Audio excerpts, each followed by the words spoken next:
Hello, I'm Dan Cathcart, and this is Shadows of the Messiah.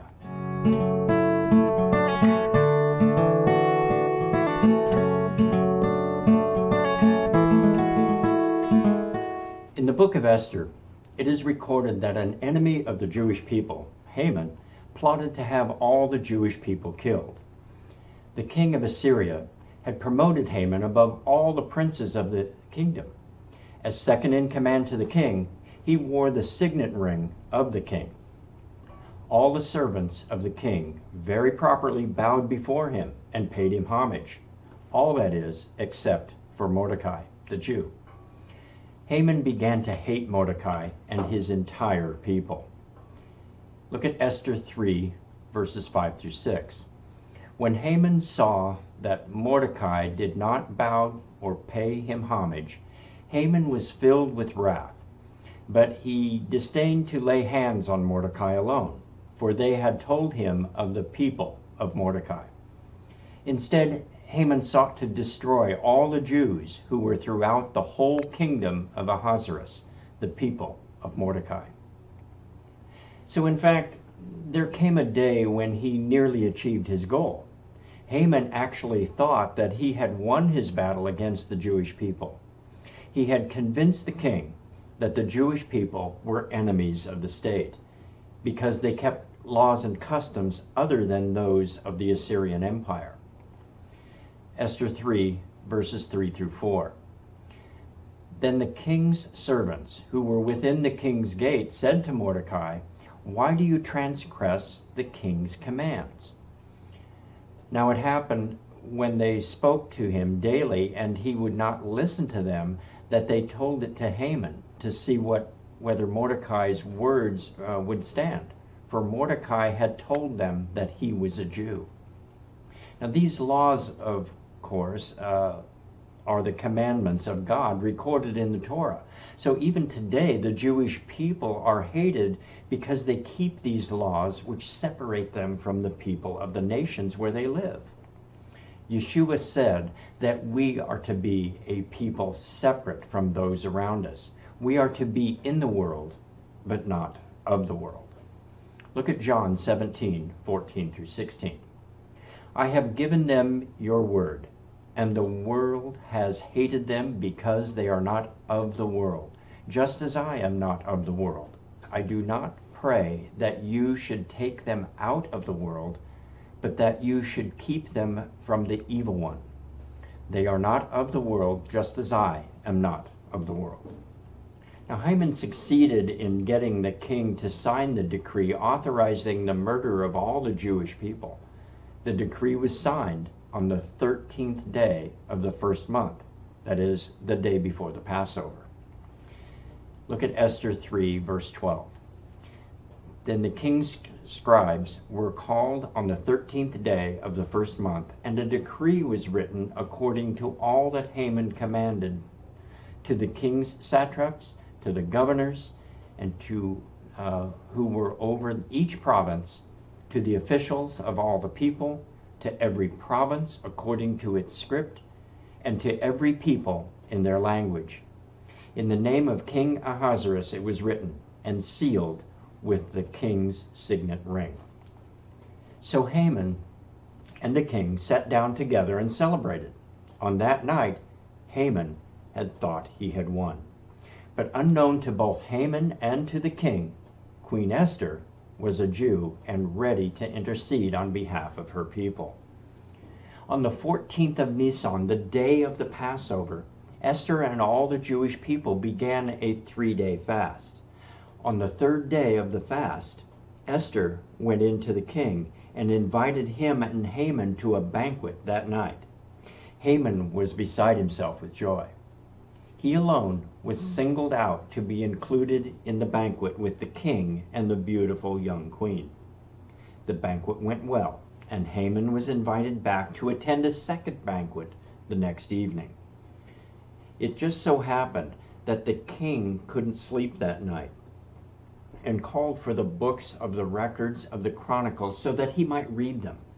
Now in them, he discovered that the Jew Mordecai had uncovered a plot against the king and the king had not rewarded him for his deed. So Haman happened to be hanging out in the courtyard that night, so the king summoned him and asked him what he would do for a man the king chose to honor. Now Haman thought surely that man must be him. After all, he was the only one invited to join the king at the banquet given by the Queen Esther. So Haman described how he would want to be honored. Look at Esther 6, verses 6 through 9. So Haman came in, and the king asked him, "What shall be done for the man whom the king delights to honor?" Now Haman thought in his heart, "Whom would the king delight to honor more than me?" And Haman answered the king, "For the man whom the king delights to honor, let a royal robe be brought, which the king had worn, and a horse on which the king had ridden, which has a royal crest placed on its head.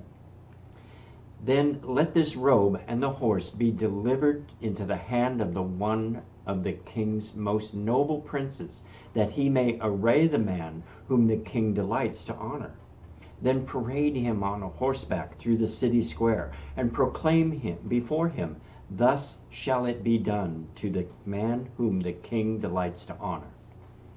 So on that night, Haman thought that he would be honored above all others in the kingdom. But it was this night that Haman's world would begin to fall apart. The man the king chose to honor was none other than Mordecai, not Haman. Haman was charged with the task of parading Mordecai through the streets, as he proclaimed that Mordecai was the man the king delighted to honor. On the morning of the 18th of Nisan, Haman carried out the king's instructions. Look at Esther 6, 10 and 11. Then the king said to Haman, "Hurry, take the robe and the horse, as you have suggested, and do so for Mordecai the Jew who sits within the king's gate. Leave nothing undone, all that you have spoken." So Haman took the robe and the horse, arrayed Mordecai, and led him on horseback through the city square, and proclaimed before him, "Thus shall it be done to the man whom the king delights to honor." So that evening, Haman attended the banquet, consoling himself with the thought of the gallows that he had already built to hang Mordecai. But it was on that night that Esther exposed him as the one who would have her and all her people killed. Look at Esther 7, 9 through 10. Now Harbonah, one of the eunuchs, said to the king, "Look, the gallows 50 cubits high, which Haman had made for Mordecai, who spoke good on the king's behalf, is standing at the house of Haman," when the king said, "Hang him on it." So they hanged Haman on the gallows that he had prepared for Mordecai. Then the king's wrath subsided.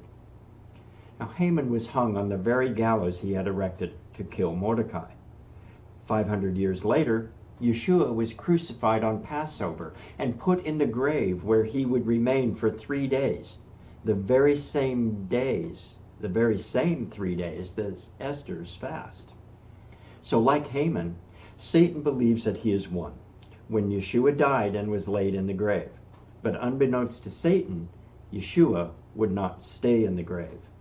Yeshua rose from the grave on the day Esther went into the king to invite him to the banquet. Yeshua appeared before his disciples that evening, the same evening as Esther's first banquet. Look at John 20, verse 19. Then the same day, at evening, being the first day of the week, when the doors were shut, where the disciples were assembled, for fear of the Jews, Jesus came and stood in the midst of them and said to them, "Peace be with you."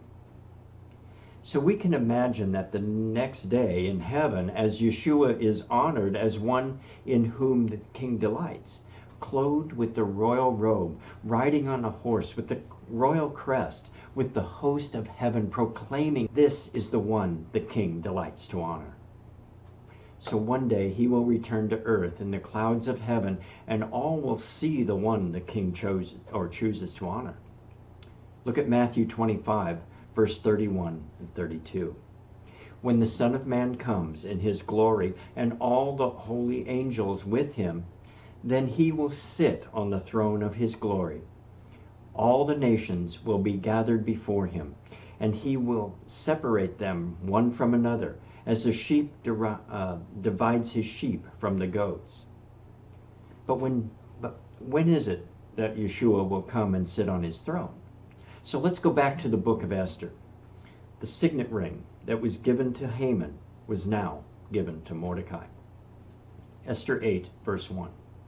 On that day, King Ahasuerus gave Queen Esther the house of Haman, the enemy of the Jews, and Mordecai came before the king, for Esther had told how he was related to her. The king clothed Mordecai in royal apparel and awarded him a crown. Look at Esther 8:15.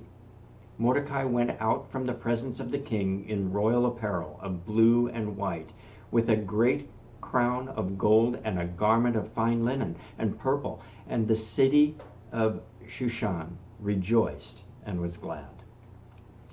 But the decree exacted by Haman still stood. All the Jewish people were to be killed at the end of the year on Adar 13. So the king issued a new decree, sealed by the signet ring now worn by Mordecai, that the Jewish people would gather and protect their lives. Esther 8, 11 and 12. By these letters, the king permitted the Jews who were in every city to gather together and protect their lives, to destroy, kill, and annihilate all the forces that of any people or province that would assault them, both little children and women, and to plunder their possessions. On one day in all the provinces of King Ahasuerus, on the 13th day of the 12th month, which is the month of Adar. So at the end of the year, when the enemies of the Jews attacked, victory belonged to the Jews. Great fear came over all the enemies of the Jews, and they were overwhelmingly defeated. Look at Esther 9, 2 through 5. The Jews gathered together in their cities throughout all the provinces of King Ahasuerus to lay hands on those who sought their harm, and no one could withstand them, because fear of them fell upon all people. And all the officials of the provinces, the satraps, the governors, and all those doing the king's work, helped the Jews, because the fear of Mordecai fell upon them. For Mordecai was great in the king's palace, and his fame spread throughout all the provinces. For this man Mordecai became increasingly prominent.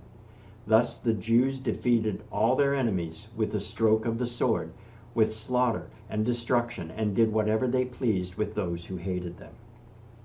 So we see that all their sorrow is turned to joy. Look at Esther 9, verse 22.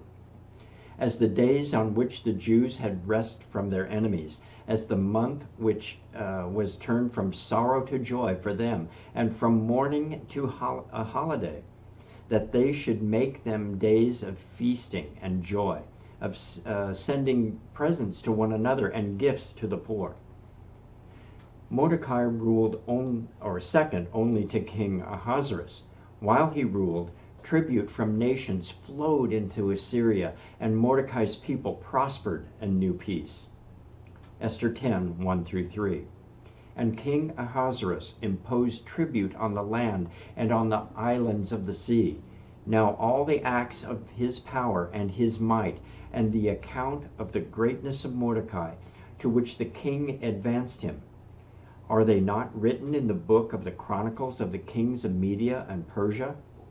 For Mordecai the Jew was second to King Ahasuerus, and was great among the Jews, and well received by the multitude of his brethren, seeking the good of his people, and speaking peace to all his countrymen.